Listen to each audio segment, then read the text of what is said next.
নমস্কার বন্ধুরা, আজ আমি শেয়ার করব প্রোটিন ও ফাইবারে ভরপুর একটি দারুণ হেলদি কিনোয়া কাটলেট রেসিপি, যা বাইরে থেকে একদম ক্রিস্পি কিন্তু ভিতরে নরম। খুব অল্প তেলেই তৈরি করা যায় এই কাটলেটগুলো। তাহলে চলুন দেখে নেওয়া যাক কিভাবে খুব সহজেই এই স্বাস্থ্যকর ও সুস্বাদু কাটলেট বানানো যায়। Welcome back to happy kitchen. এই রেসিপিটি বানানোর জন্য একটি বড় বাটিতে সব উপকরণ একসঙ্গে আমি নিয়েছি।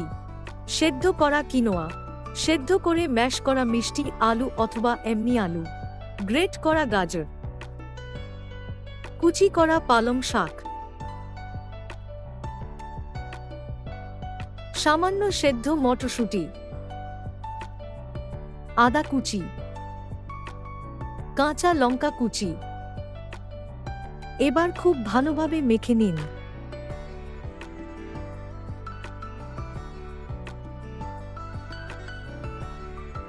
এখন এক এক করে যোগ করুন ধনেপাতা কুচি, ভাজা জিরার গুঁড়ো এবং শুকনো লাল মরিচ, ওটসের গুঁড়ো,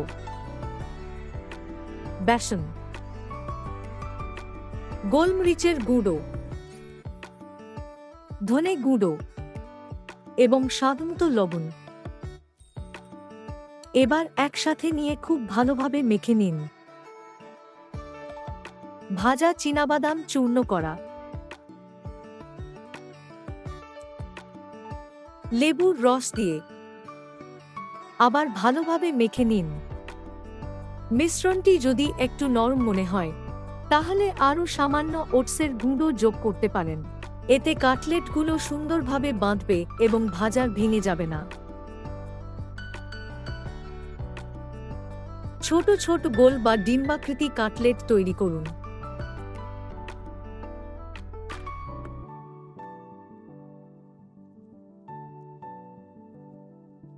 একটি প্যানে সামান্য তেল ব্রাশ করে নিন।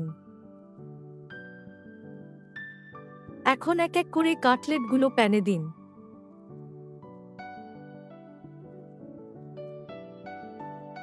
মাঝারি আঁচে কাটলেটগুলো 2 থেকে 3 থেকে 4 মিনিট করে ভেজে নিন, যতক্ষণ না সুন্দর সোনালী রং এবং ক্রিস্পি টেক্সচার আসে। দেখুন কি সুন্দর গোল্ডেন ব্রাউন আর ক্রিস্পি হয়েছে। কিনোয়া প্রোটিন, ফাইবার এবং বিভিন্ন গুরুত্বপূর্ণ মিনারেলে সমৃদ্ধ। তাই এই কাটলেট শুধু সুস্বাদুই নয়, অনেকক্ষণ পেট ভরা রাখে এবং স্বাস্থ্যকর খাবারের জন্য দারুণ একটি বিকল্প। আশা করি আজকের হেলদি কিনোয়া কাটলেট রেসিপিটি আপনাদের ভালো লেগেছে। বাড়িতে বানিয়ে অবশ্যই জানাবেন কেমন হয়েছে।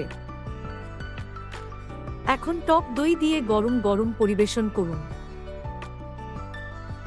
ভালো লাগলে চ্যানেলটিকে লাইক, সাবস্ক্রাইব এবং কমেন্ট করে আপনার মতামত জানাবেন। আর বেল আইকনটি প্রেস করতে ভুলবেন না।